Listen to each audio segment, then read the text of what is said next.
నమస్కారం.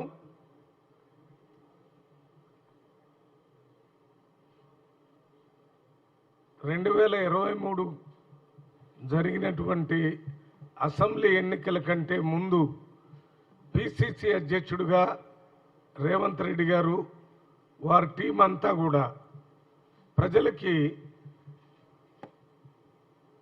ఒక ఎజెండాను ముందు పెట్టారు. కాంగ్రెస్ ప్రభుత్వం అధికారంలోకి వస్తే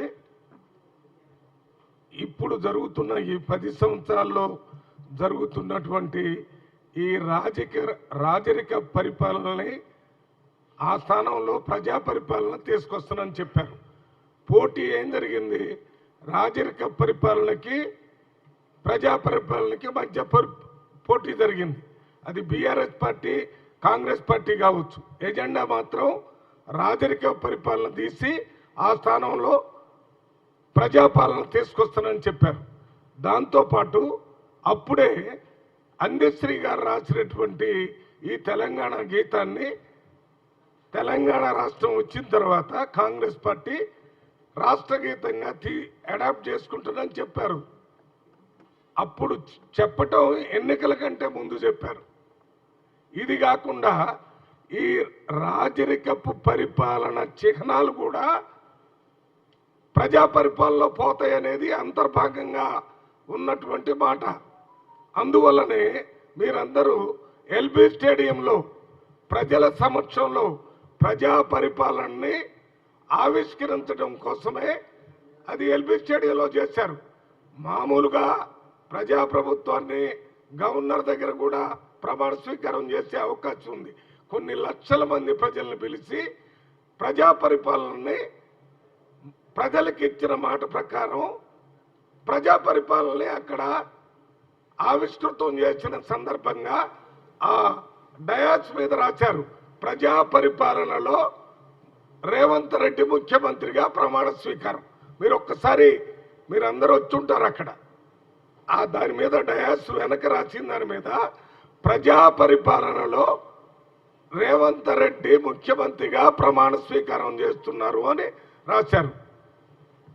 అదే రోజు మీరు పేపర్లు చూస్తే ఇదే మాట, ప్రజా పరిపాలనలో రాష్ట్ర ముఖ్యమంత్రి రేవంత్ రెడ్డి ముఖ్యమంత్రిగా ప్రమాణ స్వీకారం చేస్తారని ఆనాడు ఉన్నటువంటి అన్ని పేపర్లలో ఫస్ట్ పేజీ మొత్తం కూడా అడ్వర్టైజ్మెంట్ ఇచ్చారు.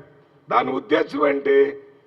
ఆ రాష్ట్రంలో ఉన్నటువంటి రాజరికపు పరిపాలన స్థానంలో ప్రజా పరిపాలన వస్తుందని చెప్పటం.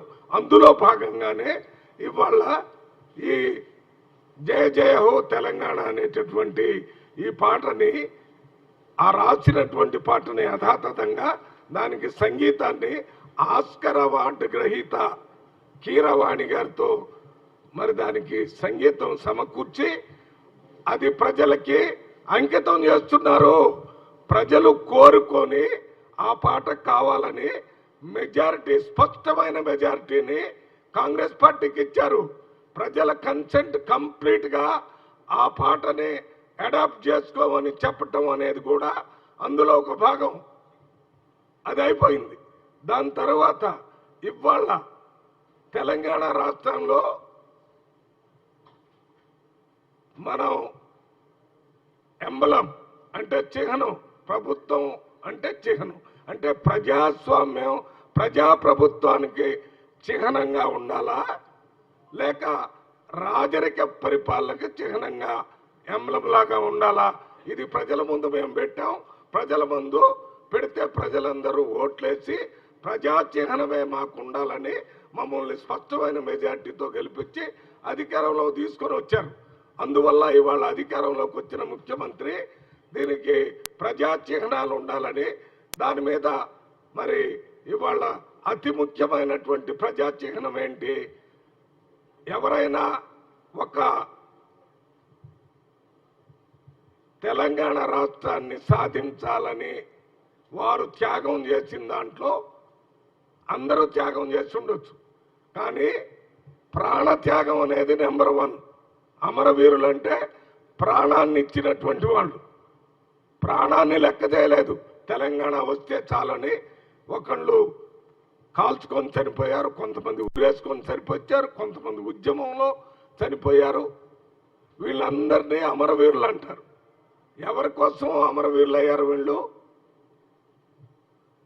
తెలంగాణ రాష్ట్రం రావటం కోసం చనిపోయారు. ఆ అమరవీరుల్ని చిహ్నంగా పెట్టుకోవాలని ప్రజాప్రభుత్వంలో అంతకంటే మించింది లేదని రాష్ట్ర ముఖ్యమంత్రి రేవంత్ రెడ్డి గారు ఆ ప్రయత్నం చేస్తుంటే దానికి వ్యతిరేకంగా కేటీఆర్ గారు లేక బీఆర్ఎస్ పార్టీకి సంబంధించిన నాయకులందరూ కూడా ఇది మారిస్తే ప్రజా ఉద్యమం చేస్తాం, దీన్ని మేము వ్యతిరేకిస్తాం. దేన్ని వ్యతిరేకిస్తారు? మళ్ళీ రాజరిక పరిపాలన కావాలని మీరేమన్నా కొత్త ఎజెండాను ప్రజలకు ఇస్తారా? రాజరిక పరిపాలన ఎప్పుడో 1947లో పోయింది. ఆ పోయిన దాన్ని 2014లో మీరు తెలంగాణ పేరుతో గెలిచిన తర్వాత మళ్ళీ రాజరిక పరిపాలన తెచ్చారు.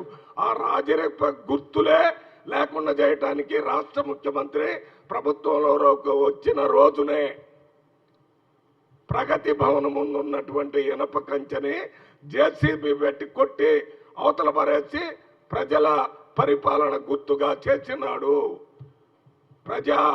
ప్రగతి భవన్ పేరుని ప్రజాభవన్గా మార్చాడు. ప్రగతి భవన్ 3 భాగాలుగా చేశాడు. దాంట్లో ప్రజలకి ఉన్న ఇబ్బందుల్ని ప్రభుత్వానికి చెప్పుకోవటానికి అవకాశం ఇచ్చే ఒక భాగం, రెండో భాగం డిప్యూటీ సీఎం ఉండేది, మూడో భాగం ప్లానింగ్ బోర్డు వైస్ చైర్మన్ ఉండేది. ఈ 3 అక్కడ ఏర్పాటు చేసి ఈ రాజరికపు చిహ్నంలాగా ఏదైతే ప్రగతి భవన్ని మరి 100 కోట్లు పెట్టి కట్టి 2 కిలోమీటర్ల చుట్టూ పోలీసులు పెట్టి కాకులు కూడా అక్కడ వాలకుండా చేసినటువంటి ఆ రాజభవనాన్ని ప్రజాభవనంగా చేసినటువంటి నాయకుడు రేవంత్ రెడ్డి. అది కూడా మీరు వద్దని చెప్పొచ్చు. ఎందుకనంటే మీరు ఇవాళ కొత్త మాటలు చెప్తున్నారు. ఇది ముఖ్యమంత్రి భవనం. ముఖ్యమంత్రి భవనం అయితే ముఖ్యమంత్రి ఎవరైనా ప్రజలను కలవకుండా ఉండొచ్చా? అక్కడికి ప్రతిపక్ష నాయకులు రాకుండా ఉండొచ్చా? సొంత పార్టీ నాయకులు వాళ్ళ హోమ్ మినిస్టర్ని కూడా అనుమతి లేదని బయటికి పంపించొచ్చా? అది రాజరిక పరిపాలనకి చిహ్నాలు. అటువంటి పని మీరు చేశారు. ఆ బిల్డింగ్ని కట్టారు. అది అవసరం లేదు. అంతకుముందే రాజశేఖర రెడ్డి గారి టైంలో ముఖ్యమంత్రి కోసం ఇక్కడ 2 బిల్డింగ్స్ ఉన్నాయి. వాటిని వాడుకోకుండా అంత పెద్ద అక్కడ ఉన్నటువంటి ఐఏఎస్ ఐపీఎస్ ఆఫీసర్ బిల్డింగ్స్ అన్ని పడగొట్టి 100 కోట్లు ఖర్చు పెట్టి దానికి ఏంటది బుల్లెట్ ప్రూఫ్లు పెట్టి బాత్రూమ్లు కూడా కట్టించారు. అంటే ఈ రాజుల కాలంలో చేసినటువంటి పని. అందువల్లనే మేము ఎన్నికల ముందు రేవంత్ రెడ్డి గారు పబ్లిక్ మీటింగుల్లో మీ మీడియా వాళ్ళతోనే అందరితో చెప్పాడు, ఈ రాజకీయ పరిపాలన దించడానికి కాంగ్రెస్ పార్టీ తరఫున పోరాటం చేస్తామని మాట ఇచ్చాడు. ఆ మాట ప్రకారం ఇది చేస్తున్నాడు. అందువల్లనే నిన్న మీటింగ్లో ఈ జయ జయ హో తెలంగాణ పాటని ఫైనల్ చేసి రేపు జూన్ 2వ తారీఖున అధికారికంగా ప్రకటిస్తానని చెప్పినందుకు కాంగ్రెస్ పార్టీ తరఫున తెలంగాణ 4 కోట్ల ప్రజల తరఫున ప్రత్యేకంగా రాష్ట్ర ముఖ్యమంత్రికి, కేబినెట్ మొత్తానికి, ఉప ముఖ్యమంత్రికి కూడా ప్రత్యేకంగా ధన్యవాదాలు తెలియజేస్తున్నాం.